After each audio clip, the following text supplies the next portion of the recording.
স্বার্থপর এই দুনিয়া, খোদার কসম কারোর জন্য থামে না, বড় স্বার্থপর এটা। আগের গাড়ির 3 জন প্যাসেঞ্জারও যদি রক্তে ভাইসা যায়, মইরাও যায়, পিছনে জ্যাম বাজলে এরা শুনতেছে যে সামনের গাড়ি অ্যাক্সিডেন্ট করে 2জন লোক মরে গেছে, এরা এরপরও চিল্লায় যে পুলিশ কই, রাস্তা ক্লিয়ার করে নাকা, মূল্যে মরছে না মূল্যটি সরাও। কারো হাতে সময় নাই। স্বার্থপর এই দুনিয়া, কারোর জন্য থামে না রে বাপ। হ্যাঁ, যেদিন বাপের জানাজা পড়ে, যেদিন বাপের লাশ কবরে দাফন করে, সেদিনও বংশধর সন্তান ছেলে মেয়ে ঘন্টাখানিক 2-4 ঘন্টা কাইন্দা কাটটা হইল, রাতের বেলা ঠিকই ভাত খায়। হ্যাঁ, খায় না? পাশের ঘর থেকে খানা আনে, ওরা ঠিকই খায়। স্বার্থপর দুনিয়া যে, থামে না রে ভাই, থামে না দুনিয়া। ওই জন্য আমাদের কারোর জন্য থামবে না। তুমি আমি মরে গেলে শেষ। আবারও বলছি এই কথাটা, আমি মরে গেলে এরপরে পৃথিবী যত আধুনিকে হোক না কেন, আমার কি কথা বুঝছিনি? আমি মরার পরে যদি সবার ঘর স্বর্ণের বাড়ি হয়ে যায়, তো আমার লাভ হইল কি? আমার মৃত্যুর পরে যদি সব মানুষ আধুনিক হইয়া সাঁদের দেশেও জায়গা, আমার ফায়দা কি? আমি তো নাই, আমি তো মরে গেলাম। যে কবরে চলে গেল সে কি আর ফিরে আসবে? আল্লাহ আমাদেরকে বুঝ দান করে। এই জন্য ছেলেরা, রাত গভীরে বন্ধু চলো নিয়ত করি 5 ওয়াক্ত নামাজ পড়বো ইনশাআল্লাহ। ভাইয়া নষ্ট হইও না, নষ্ট হইও না, চরিত্রহীন হইও না বাপ। আমার একটা শেষ অনুরোধ, তোমরা ছেলেরা যারা, তোমাদের কাছে আমার শেষ আবদার, তোমরা সবাই জানো ভাই, ওই যে গাজা, ফিলিস্তিন, লেবানন, বিশেষ করে গাজায় মুসলমান মা বোন, এতিম বাচ্চা, মুসলমানের রক্তে আল্লাহর জমিনটা ভাইসা গেছে। প্রতিদিন মুসলমানের রক্তে জমিন ভাসতেছে। এত মুসলমানের রক্ত, এত খুন, এত শাহাদাত, মুসলমানের এই দুর্দিনে এত বড় পাষাণ কেমনে হইলা যে সারা দিন রাত উলঙ্গ ছবি দেখো, নাচ গান দেখো? এত রক্ত, এত লাশ, কিছুই তোমারে ভাবায় না? এটা কি কোনো ফয়সালা হইছে যে চিরদিন ফিলিস্তিনের মুসলমানই শুধু মার খাবে, রোহিঙ্গার মুসলমানই শুধু রক্ত ঝরাবে, কাশ্মীরের মুসলমানই শুধু রক্ত ঝরাবে? এমনটা কখনো আমাদের উপরে আসবে না, হবে না, এমন নিশ্চয়তা আমাদের কাছে আছে তো? হ্যাঁ কি বন্ধু, কি হিসাবে, কোন অর্থে, কি বুঝ কইরা আমরা এই পরিমাণ নাফরমানি করছি? ঘরকে ঘর ছেলে পেলে নামাজ পড়ে না, ফজরের নামাজে 4 জন 5 জন 10 জন মুসল্লি নাই। এমন হলো কেন? আমরা, আমার ছেলেরা, আমার বন্ধুরা, আমার ভাইরা, আমার বাবারা সবাই মিলে আল্লাহকে রাজি করি। আল্লাহকে নারাজ করে ভাই কোনো লাভ নাই, কোনো লাভ নাই। দুনিয়া চলেই যাবে, হাসতে হাসতেও মরে যাব, কাঁদতে কাঁদতেও আমরা মরে যাব। রাজপ্রাসাদের মানুষটারও মৃত্যু হয়, কুড়ে ঘরের মানুষটারও মৃত্যু হয়। সুখের রাতও ভোর হয়, দুঃখের রাতও ভোর হয়, বাসর রাতও ভোর হয়, জেলখানার রাতও কি হয়? দুনিয়া এই চলেই যাবে। কি বুঝ কইরা আমরা এই পরিমাণ নাফরমানি করছি? ঘরকে ঘর ছেলে পেলে নামাজ পড়ে না, ফজরের নামাজে 4 জন 5 জন 10 জন মুসল্লি নাই।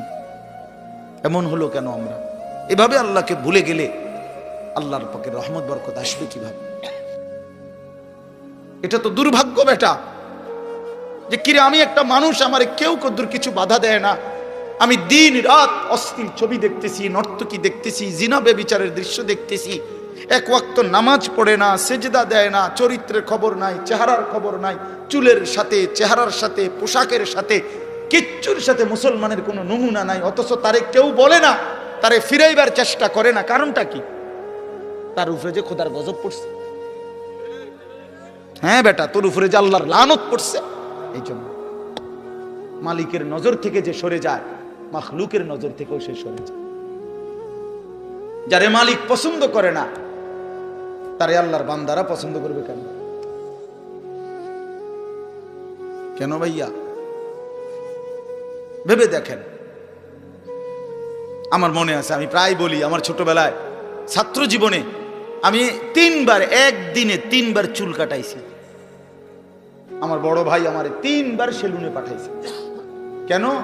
এই ডিজাইনের চুল তো আমাদের সময় ছিলই না, শুধু সামনে পিছনের চুল একটু একটু 19-20 হয়েছে।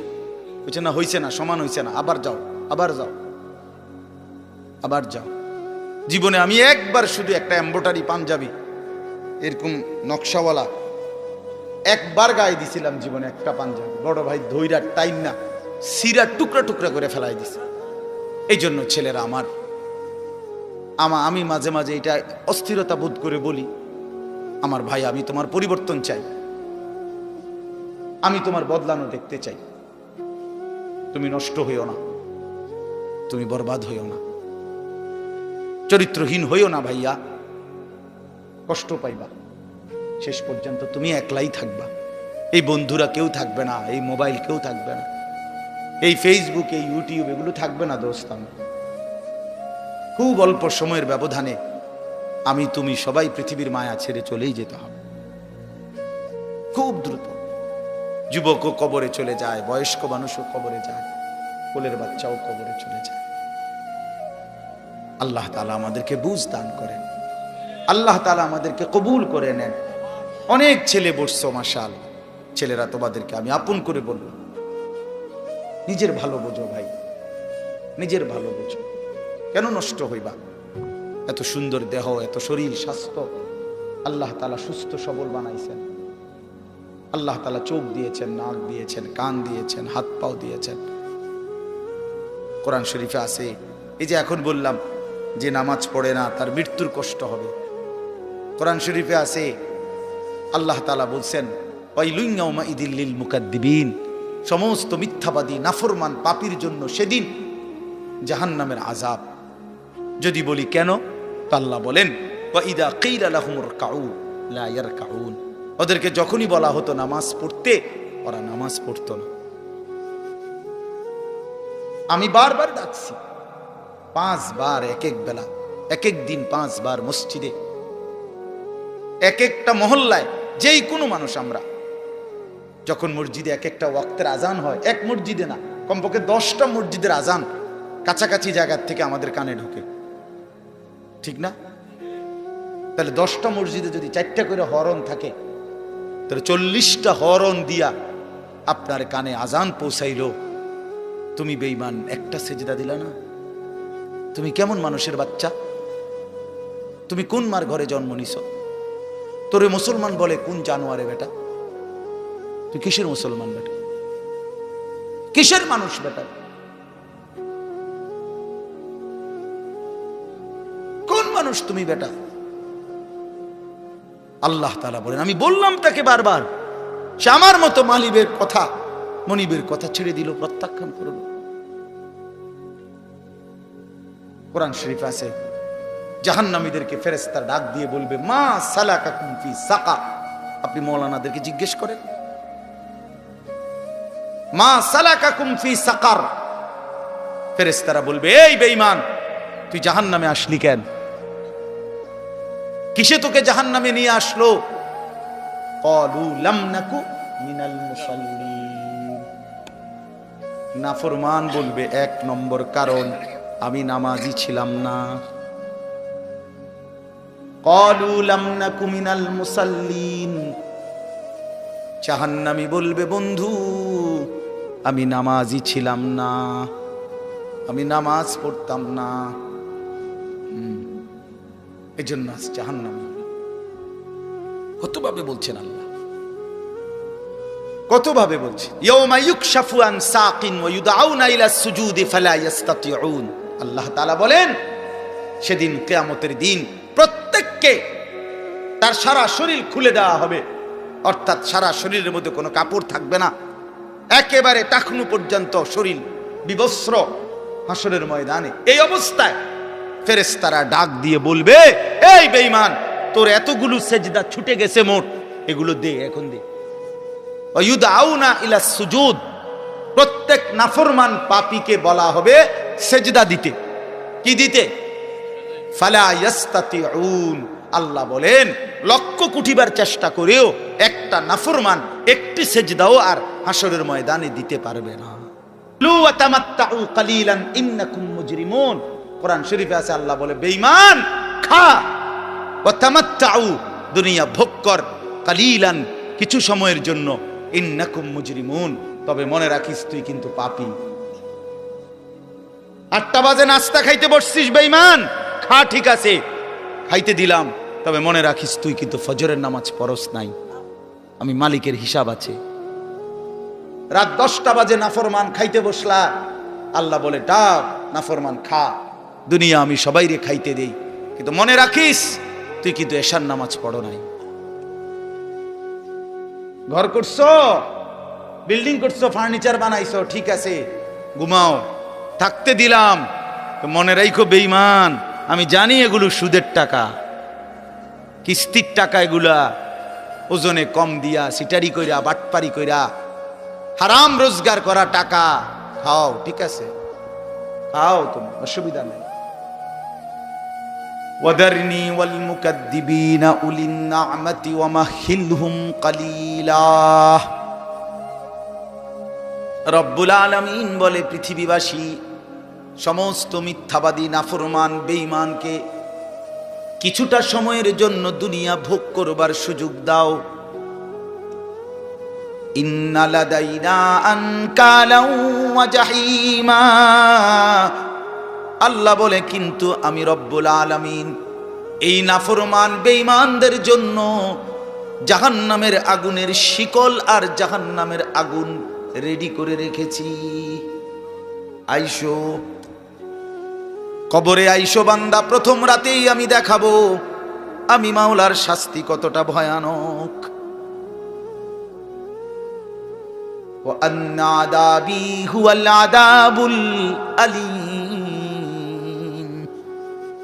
আল্লাহ বলে মনে রাখো বান্দা আমার আযাব কিন্তু বড় ভয়ানক।